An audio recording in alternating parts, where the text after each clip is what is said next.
Nos últimos anos, temos testemunhado uma crescente influência de líderes religiosos na esfera política no Brasil. Este fenômeno não apenas moldou o cenário político, mas também levantou questões éticas e morais sobre a separação entre igreja e Estado.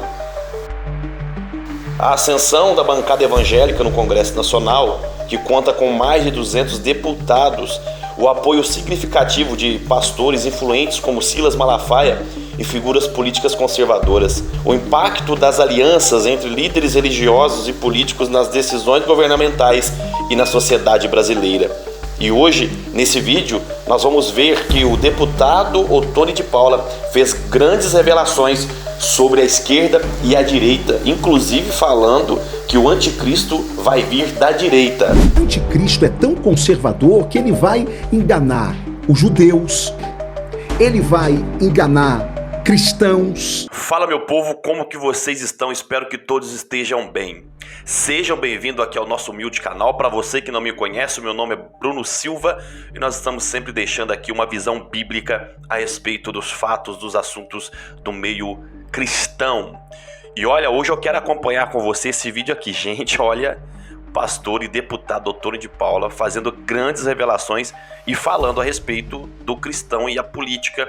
E eu achei muito interessante o que ele fala e até intrigante algumas revelações que ele fez aqui, dando a entrevista lá no podcast Eu Acredito Podcast. Você vai acompanhar comigo esse vídeo aqui, eu vou reagir junto com você a esse vídeo, mas antes, você que é novo por aqui, deixa a sua inscrição, você que não é inscrito, deixa a sua curtida nesse vídeo para que o YouTube entenda que esse vídeo é relevante e realmente é relevante e impulsione para demais pessoas. E não esqueça de deixar a sua opinião, qual que é a sua visão sobre este assunto.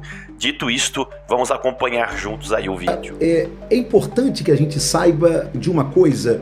O que eu vou falar aqui, talvez para os ouvidos mais sensíveis, devido à polarização política de hoje, possa ser um pouquinho desagradável. Mas vamos lá.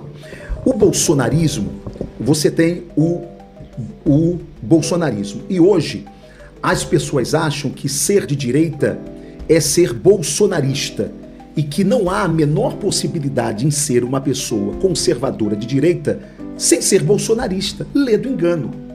A direita é maior do que o bolsonarismo. E o conservadorismo é maior do que a direita. E eu vou explicar. O bolsonarismo, ele é um fenômeno de 2018 para cá, 2017 para cá. É um fenômeno político recente. Antes do bolsonarismo, havia direita. Poderia não estar tão bem definida, tão bem clara na nação. Mas havia direita, havia conservadores, sempre houve, ok? Então, por isso é que eu digo de que a direita é maior do que o bolsonarismo, com todo respeito ao bolsonarismo e ao presidente Bolsonaro. Agora, o conservadorismo é maior do que a direita. E por quê? Porque o conservadorismo, que é um estilo de vida, ele perpassa os vários espectros da política. Por incrível que pareça, você tem conservadores que estão na esquerda. Você tem conservadores na direita e na extrema direita.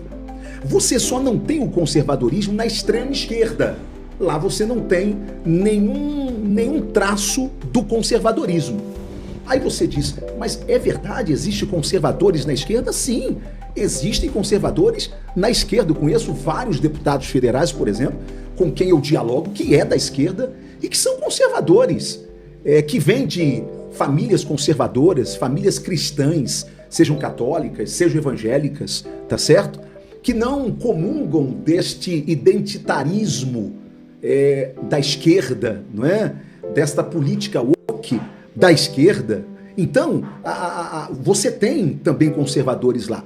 Mas como ser conservador e ser de esquerda? Não é antagônico, pastor? É como ser conservador e ser de direita, que na verdade foi o espectro político que mais roubou esta nação. Se você for pegar toda a história de corrupção da nação brasileira, você tem mais corrupção nos partidos ditos de direita ou de centro do que nos partidos ditos de esquerda. Você tem ali, no governo do PT, você teve o Mensalão, você teve o Petrolão, mas vai ver, o PT, que é um partido de esquerda, não roubou sozinho. Você tinha o antigo PL, você tinha o antigo PP, você tinha o PFL, que hoje é o DEM. Ou seja, você tinha vários partidos que não eram de esquerda. E aí? E aí eu faço a mesma pergunta. Dá para ser um conservador na direita, sendo que esses partidos foram berço de corrupção? Por exemplo, com todo respeito do mundo, tá?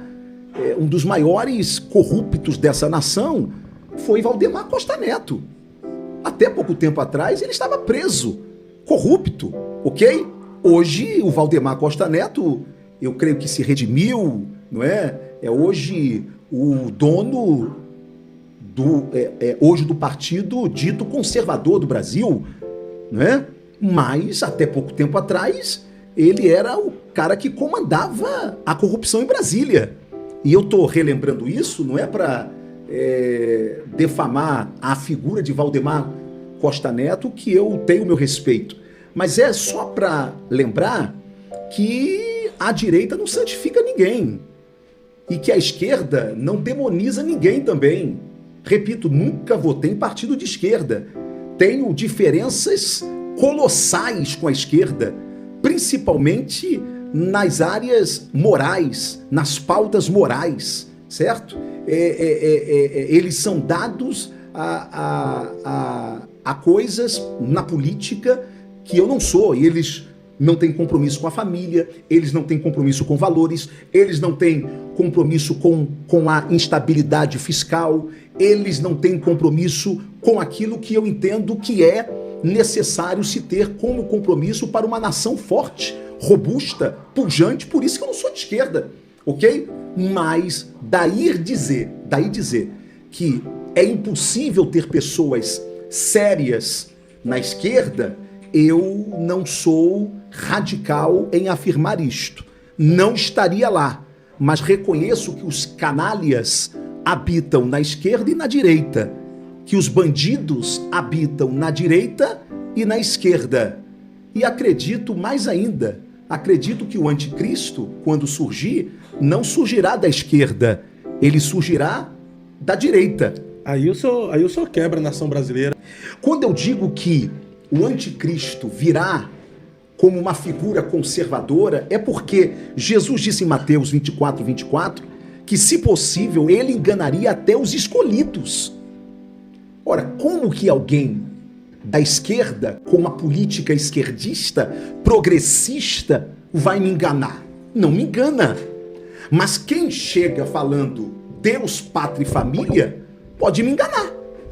Quem chega dizendo que defende os valores da família tradicional, pode me enganar. Quem diz que é a favor da vida desde a sua concepção, pode me enganar. O anticristo é tão conservador que ele vai enganar os judeus, ele vai enganar cristãos, ele vai iludir muitas pessoas.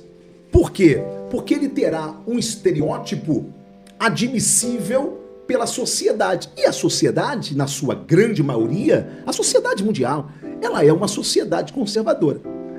Portanto, a esquerda, ela destrói publicamente os valores que a igreja revela ao mundo. Portanto, o anticristo vindo de lá, ele não vai me enganar, de maneira nenhuma.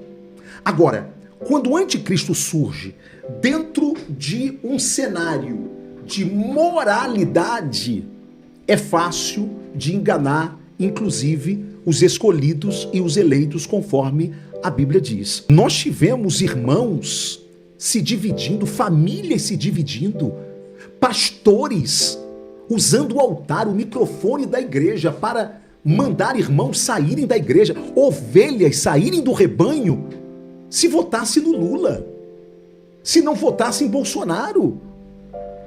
Nós chegamos a um ponto de um radicalismo tão grande, que eu me lembro que quando o presidente Bolsonaro perdeu a eleição, um presbítero da igreja me indagou dizendo, do que o pastor aqui revelou aqui nesse podcast. Antônio, o senhor que é deputado qual que é a sua federal, visão a respeito desse assunto? Agora que Lula é o presidente, política, igreja, pastor, ser bolsonarista, ser Bolsonaro? petista? O que você pensa? Até que ponto o cristão pode entrar na política? Eu tenho a minha forma de pensar. Eu penso que o cristão, ele pode sim, porque se ele pode votar, então ele pode até se candidatar.